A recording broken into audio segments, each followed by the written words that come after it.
From the Tennessee Valley Weather Channel, this is your evening update. All the dry conditions and the drought we've had lately, and then the lower humidity lately, and the gusty winds we've had here lately, has all added up to an elevated danger from grass fires and wildfires. So in conjunction with the local EMA, we are highlighting the safety points of fire safety because we are worried about this. We've already seen several grass fires and wildfires get out of control across southern Middle Tennessee and northwest Alabama here over the past week or so. And this really isn't going to improve too much until we get a decent beneficial soaking rain, which I don't really see that happening for at least the next 7 days. So I know there are already some burn bans across the area. Other folks have some burn permits that provide exceptions and such. So regardless, limit your outdoor burning as much as possible, especially in your dry brush areas and grass. And if you're going to be camping, do not leave a campfire unattended. Make sure you put it out if you're not going to be right there at it, and make sure you put it out before you go to sleep or before you leave the campsite. Disposal of cigarettes and things like that, very important.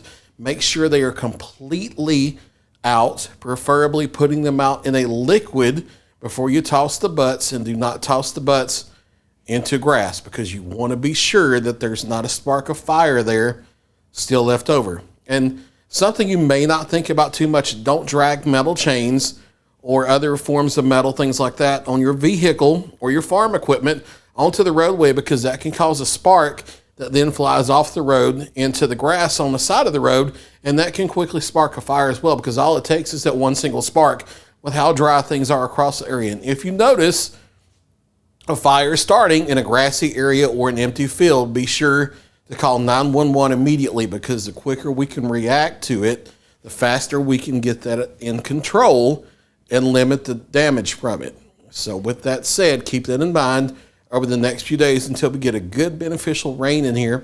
And I'm not really seeing that in the future, although there are rain chances in the forecast. Today we're mostly sunny and we've had that breezy south wind out there. A few clouds from time to time, but not a lot of them. And we've been warm because of that, well up into the upper 70s and low to mid 80s again. We hit 82 here at the studio in Lawrenceburg this afternoon after starting this morning at 60 degrees. No rain like we've been talking about. And we're not going to see a whole lot of rain over the next 7 days, but there are some rain chances in the forecast ahead. Here's your futurecast for this evening. A few clouds off to the west. Clouds gradually get closer to the area overnight. That's going to act as a little bit of an insulating blanket so temperatures don't drop too much. We're looking at upper 50s to mainly lower 60s for your morning lows. Maybe a few showers back off to the west, but dry here. I can't rule out a stray shower or two over our area as we head into Friday, but they would be very light and spotty. Most of us not getting that. So chance of rain only about 10% for Friday and Saturday. Partly sunny otherwise, with daytime highs mainly into the lower 80s.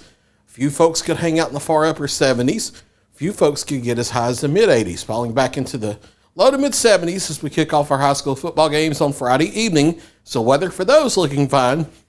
There is a silver lining to all this dry weather, is that it's been favorable for your outdoor plans, whether it's high school football, fall festivals, trunk or treats, that kind of thing. Weather has been cooperating.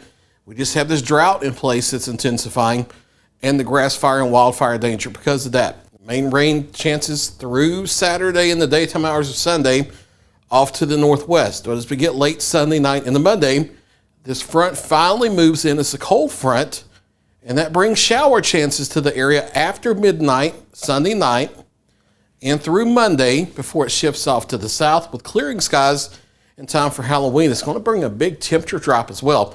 We're looking at near 80 or into the low to mid 80s through Sunday for daytime highs. Our high temperature for Monday, that happens at midnight Sunday night, will steadily drop from there. We'll be in the upper 50s around daybreak on Monday, drop into the lower 40s by the late afternoon, and into the 30s overnight, and only making the lower 50s, if not, a few folks around 49 for daytime highs from Tuesday on Halloween in through Wednesday or so.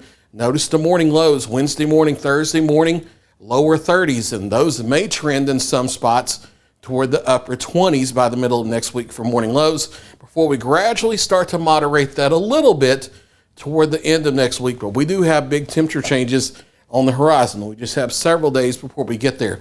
dropping out of the 70s into the 60s this evening, and not really getting out of the lower 60s for most of us. For morning lows, as clouds increase a little bit toward daybreak, but still some sunshine as we head into Friday, but there will be a good bit of clouds. And again, keep in mind, 1 or 2 locations could get a brief light shower, but most of us not getting rain. Daytime highs between the upper 70s and the lower 80s. Over southern middle Tennessee, mainly lower 80s. A few folks could get toward the mid 80s. Over northwest Alabama with partly sunny skies for our Friday.